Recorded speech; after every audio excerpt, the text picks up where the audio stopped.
এই মাত্র এয়ার অ্যাম্বুলেন্সে করে ওসমান হাদি সিঙ্গাপুর জেনারেল হাসপাতালের উদ্দেশ্যে রওনা হয়েছে।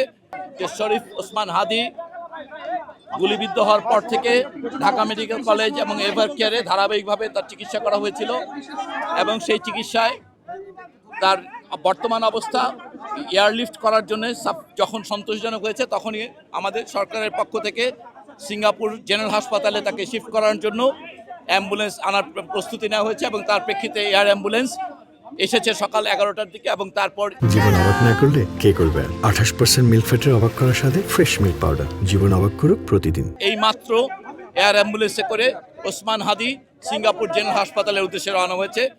আপনারা সবাই ইতিমধ্যে জানেন যে ওর এই স্ট্যাবিলাইজ করার কথাটা, এটা এয়ারলিফটিংয়ে 4 ঘন্টা ফ্লাইটের জন্যে ওনাকে আমরা যখন দুই পক্ষই সম্মত হয়েছে, ওই সিঙ্গাপুর জেনারেল হাসপাতাল এবং এভারকেয়ার দুই কর্তৃপক্ষ যখন সন্তুষ্ট হয়েছেন যে উনি 4 ঘন্টা ফ্লাইট করার জন্য উপযোগী, তৎক্ষণাৎ আমরা ওনাকে আসলে শিফট করিয়েছি। এখন আপনারা সবাই দোয়া করবেন। আমরা বলতে চাই যে ওনার আঘাত সম্পর্কে আপনারা ইতিমধ্যে অনেকবার শুনেছেন।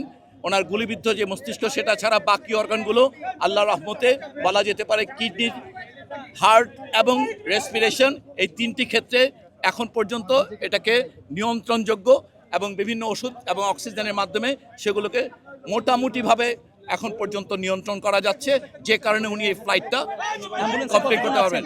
এয়ার অ্যাম্বুলেন্সে ওনার সঙ্গে ওনার ভাই এবং ওনার ভাইয়ের বন্ধু, তারা ওনার সঙ্গে গিয়েছেন। আমাদের ওই পক্ষে সিঙ্গাপুরে আমাদের হাই কমিশন এই ব্যাপারে সম্পূর্ণ অ্যালার্ট এবং সিঙ্গাপুর জেনারেল হসপিটালের সকল টিমের যারা আছেন তাদের সবার সঙ্গে কিছুক্ষণ আগে তাদের টেলিকনফারেন্সিং হয়েছে। তারা নিশ্চিত করেছেন, এয়ার অ্যাম্বুলেন্স টিমের সঙ্গে টেলিকনফারেন্স করা হয়েছে, তারা নিশ্চিত করেছেন এবং এখন আমরা আশাবাদী যে তাকে অন্তত পক্ষে আমরা সিঙ্গাপুর জেনারেল হাসপাতালে, আপনারা জানেন এই অঞ্চলের মধ্যে নিউরোসার্জারিতে সবচেয়ে ভালো সেন্টার। এখন আমরা শুধুমাত্র হাদির জন্য দোয়া চাইব। আমরা আশা করব যে সবাই আপনারা দোয়া করবেন। আল্লাহ যদি সাহায্য করেন অবশ্যই হাদি একটা মাত্রার সুস্থতা নিয়ে ফিরে আসতে পারবে। দোয়া করবেন সবাই।